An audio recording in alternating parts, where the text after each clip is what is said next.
Good evening, Queens.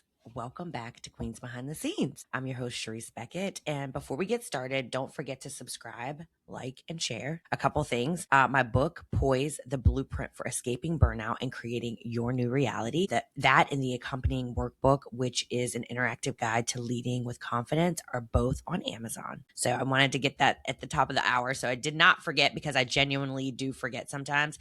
But all of that will also be in the show notes. So visit the show notes. I want to start out with a line that stopped me in my tracks in the premiere. I know it's old. I watched it after everybody else on the internet told me to watch it, and it was really good. But in the premiere episode of All Her Fault, Dakota Fanning's character says, "I'm tired of being amazing." And when I heard it, I laughed. And not because it was funny, because it was absolutely not funny, because I knew exactly what she meant by saying that. And I also knew there would be people who didn't, because if you hear that line through the wrong lens, it sounds arrogant, right? It sounds self-important and self-congratulatory. It sounds like somebody fishing for compliments, but that's not what I heard. What I heard was exhaustion. What I heard was pressure. And obviously when you see it, you understand why. And what I heard was a woman who was tired of carrying expectations. And I think a whole lot of women understood that immediately. And not because we think we're amazing, right? But because we know what it feels like to be responsible, to be dependable, to be capable, to be the one who always figures it out. And tonight, I wanted to talk about what happens when excellence stops feeling empowering and starts feeling heavy. Not because success is bad, not because achievement is bad, and not because hard work is bad, but because nobody talks honestly about the cost. And if we're going to talk about healing and growth and authenticity, we have to talk about the cost too. I want to start with just kind of an understanding about who I am and where I am. I love my life. Before we go any further, let me be clear. I love my husband. I love my children. I love my home. I love what I do for work and the work that I do for other people. I love the opportunities that I've been given and I've worked hard for. I love the fact that I've worked hard enough to create a life that my younger version of myself could not even imagine. And so this is not a pity party. This is not a complaint session. This is not me saying I wish I had less. I don't. I want every blessing that I've earned. What I am saying is that blessings still require carrying. The house still requires carrying. The career still requires carrying. The reputation requires carrying. The relationships require carrying. And sometimes people only celebrate the outcome. They don't acknowledge the full weight. And I think it's important to talk about that. But I wanted to be clear about where I stood and where I am. And here's the lie that we tell women, and we tell ourselves: work hard and your life will get easier. That's not that. No, that's some parts get easier. Yes. Other parts get heavier. You get more influence. You also get more responsibility, right? You get more money, but you also get more decisions. I remember, this is the funniest thing. So I was telling my daughter, I was like, it's so funny because there are times when my younger self would kind of want some of the things that I have now, or want to be able to do some of the things that I'm able to do now. And I wasn't able to. And now I'm able to do those things, but then sometimes I'm like, I'm so tired and I just don't feel good. And my daughter was like, she is a nurse practitioner and she's amazing. And she was like, well, that's the thing, when you get your age, you have the success, you have the ability to financially do the things you want to do, but now your body's kind of wonky. And I laughed so hard because I was like, if that ain't the truth. So yeah, now it's like, oh yeah, this is great. But now the body's saying, but hold on, chick. Hold on, sis. Yeah, so you get more money, but you get more decisions, or you get more, you require more attention to health, and you do get more opportunity, right? But you get also more pressure. And so you get this more visibility, but you get more scrutiny, and nobody really tells you that. And it's the same thing with the thinking that I was going to, be able to, you know, for lack of better words, have it all. And I'm like, oh wait, I do want to do that, but now I'm sleepy at 8:30, and I don't think I'm going to be able to do that. And I think that it's just it's funny how that can show up, and when you realize it, you're like, oh shit, so true. And there is this kind of, burden of being the strong one. And I'm not always saying that I am so strong. I want to be also clear about that, because that's not it. I think that one of the hardest positions in life is being known as the strong one, because strength becomes your identity. You start to identify with that. And once strength becomes your identity, I do think people stop checking on you as much. They just assume you're okay. And those are the people that a lot of times are mostly that are struggling. They assume you'll just like figure it out, or you'll recover. They assume you'll manage. She'll manage, and most of the time you do. And that's the trend, right? That's what they see. You do manage, which also reinforces that assumption, right? The strongest people, though, often receive the least support because everyone believes they need the least support. So think about that, because it does happen. And those a lot of times are the people who actually really do need someone to come and check on them. They need, I will tell you, with my husband, I can sometimes be the biggest baby. I need him to give me a hug. I need to just lay on his chest. I need the support of comfort and warmth and somebody to hold me. And that is not the exterior I think that people see, because I can be such a big baby. Hey, can you please do me a favor and run my bathwater? Can you please do me a favor and let me, I really need that. And I don't think that sometimes people see that. And I know a lot of women that resonate with that. And there's also this like hidden tax, because there's a tax of competence as well. Competent people pay a tax. It's an invisible tax to some, but the better you are, the more people hand you, at work, at home, in friendships, in families. Nobody says, let's give this to a least capable person. And one of the things that always like kind of resonates with me, and I will say this from the strength and the competence perspective, and just like overall life, when I don't feel good, I am very good at pretending that I don't feel good. I don't know why. I don't know how. I am sure it is a trauma response to something that I will have to dig deeper on. But I am very good at being at like pretending that I feel well until I can't anymore. And that is a bad place to be. But I think because I have been able to do that, there are times that I have been, one time I remember a feeling. I'll give you just a prime example. I know I had the flu. I mean, I did end up having the flu, but I woke up and I didn't feel quite right. I mean, I didn't feel terrible, but anyone who's had the flu, who's been sick, understands how it can just like hit you out of nowhere like a ton of bricks. And I wasn't feeling great, but I was feeling okay enough, I thought, to go to the gym. Like, I didn't feel like contagious or anything. I was like, oh, my energy might be just a little bit down, whatever. And I remember going to the gym, and I remember lifting, and I remember going, oh my God, I can't lift shit. Like, everything felt like so heavy, and like, all these things. By the time I left the gym, I felt like, okay, I need to go get in the bed, because it hit me like a ton of bricks. The next day, though, I still didn't feel good, but I still got up. I still made some tea and made something to eat. And I think that gave my husband the impression that I was fine. And he started talking to me like it was like okay to just like start making. And I was like, whoa, whoa, whoa, whoa, I don't feel good. On the flip side, when he's sick, he acts like, I mean, y'all know the man flu. He gets it. He be down bad. Down bad. And I wouldn't even dare ask him to do anything. And so I was like, well, maybe I should start acting like that. But it's not in my nature naturally. So I had to get to a point, and it's not like an act, where I had to just be like, I am down. I need to stop moving around and doing things and listen to my body tell me before I get even more sick. And it has happened before, and I have been down really bad.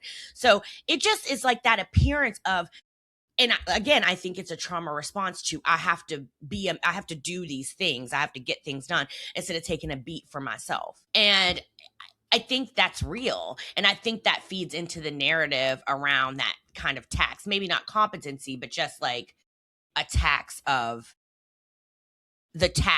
just kind of, you're going to be okay. And that's that. But what I was talking about as far as it came to competence is that people they don't give things to the, like, let's give this to the least capable person. No, they give it to people who will get shit done.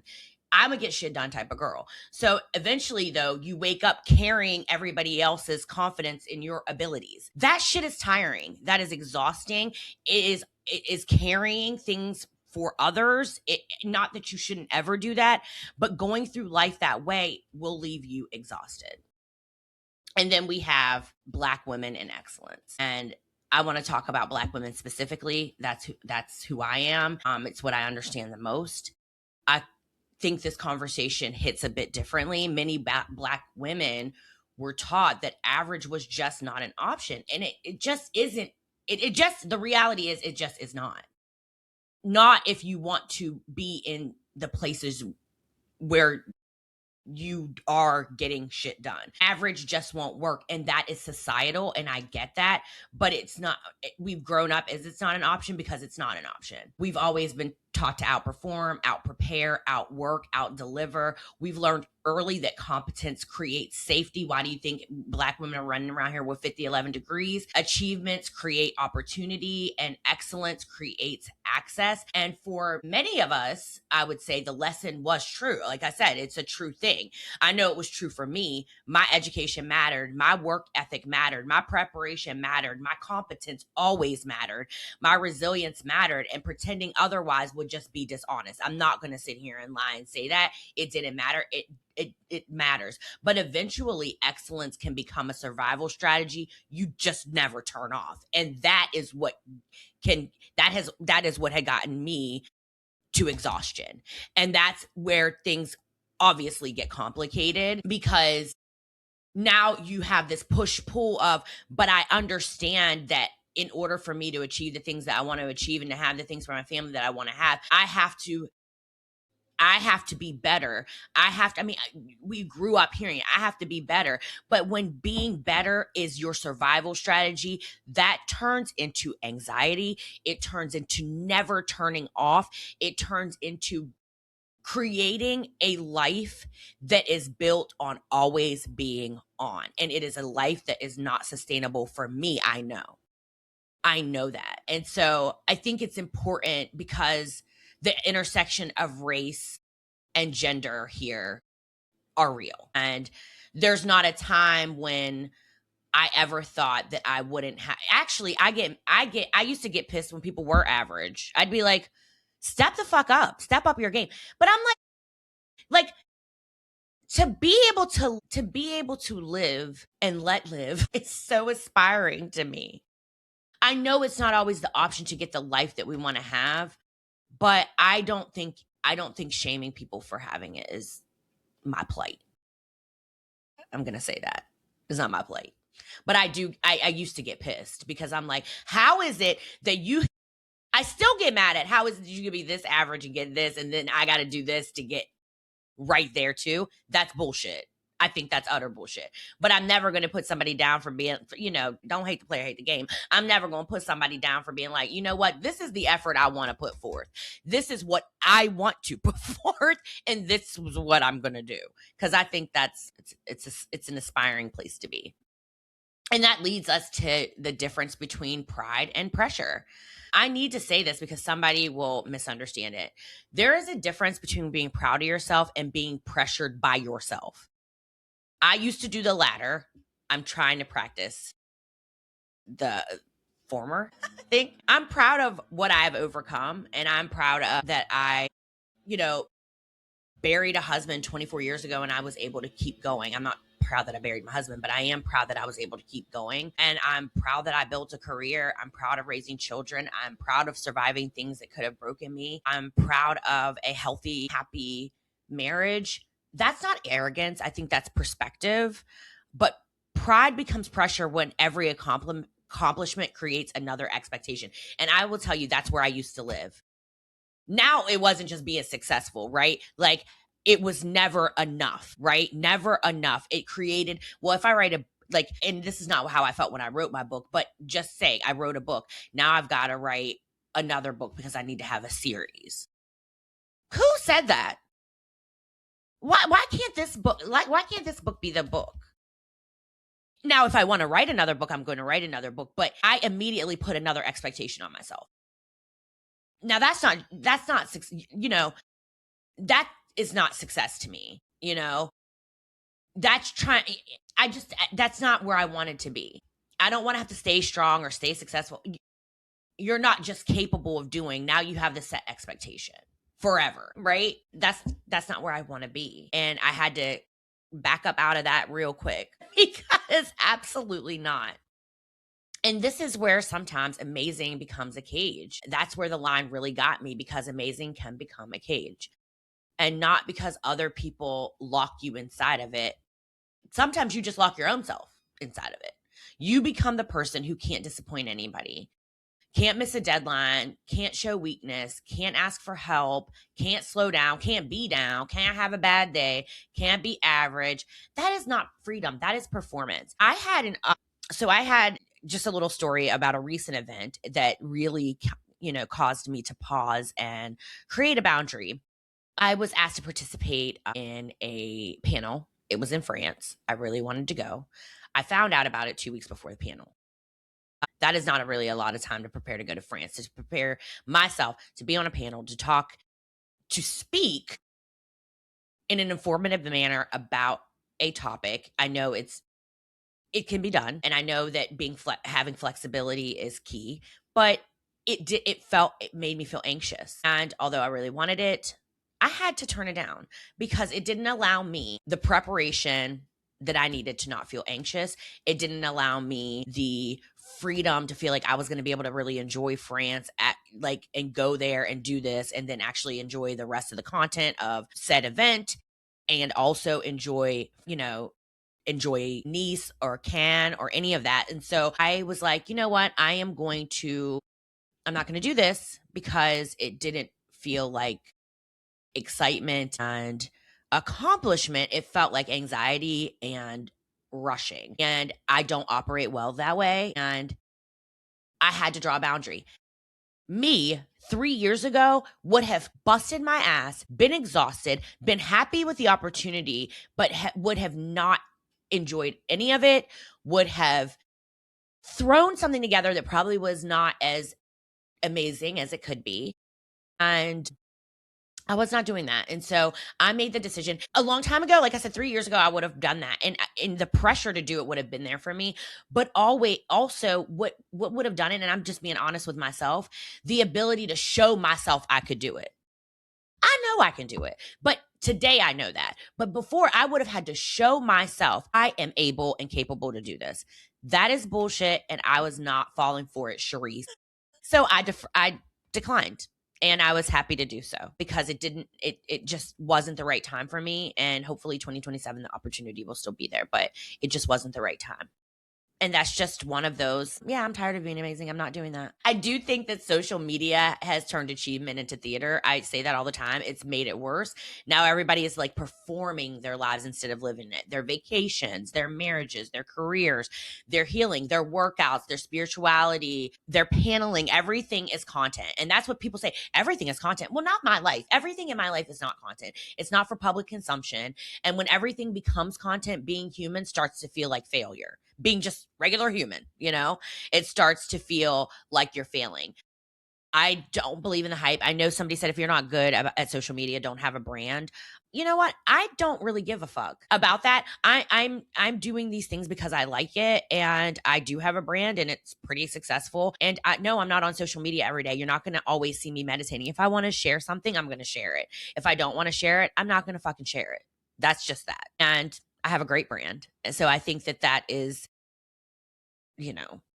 I think that's utter bullshit. And I will say that there is a version of me that people don't see because that's not something, people see like, I on LinkedIn, the title, the podcast, the book, the speaking, the accomplishments, but not the anxiety, or they don't see the uncertainty. And that's what I try to avoid. And I'm very honest about that, but that's not, they don't see the days that I question myself. They don't see the moments where I wonder if I'm doing enough, or they don't see the mental load. Most successful people are carrying things that nobody really sees. So people just don't see that. And I think we should just start to allow ourselves to be a little bit more human. What if we stopped demanding perfection? And what if we stopped requiring excellence in every category simultaneously? And what if some days good was enough? Just regular old good. That was enough. And what if some seasons were for maintaining instead of building? And what if rest wasn't earned? It was just rest. And what if humanity wasn't failure? Think about that. I think just being a regular human and not social media theatrics and not trying to break your back, because there's a truth about being amazing. And here's where I landed. I don't actually want to stop being amazing. I don't think most women do either, right? I like being competent. I like being accomplished. I like being ambitious. I like creating and growing and glowing and building. The problem isn't excellence. The problem is believing excellence is the only version of ourselves worthy of love. And that is a trap. It's a trap. So when I heard Dakota Fanning's character say, I'm tired of being amazing, I didn't hear arrogance. I heard a woman asking for permission to be tired and to be human and to stop performing and to put her cape down, not forever, just long enough for her to breathe. And maybe that's what so many of us need. Not less ambition, not less success, and not less excellence, just more room to be human underneath all of it. Because at the end of the day, your value was never in what you produce. Your value was never in what you achieve. And your value was never how much you can carry. Those things are impressive, right? They are, but they are not who you are. And I want us to know that. And maybe the strongest thing that you can remember is that. So next week, 47, glowing and not interested in looking 27. Next week on Queens Behind the Scenes, we're going to have a palette cleanser, something fun. We're talking beauty, not anti-aging, not turning back the clock, not chasing trends.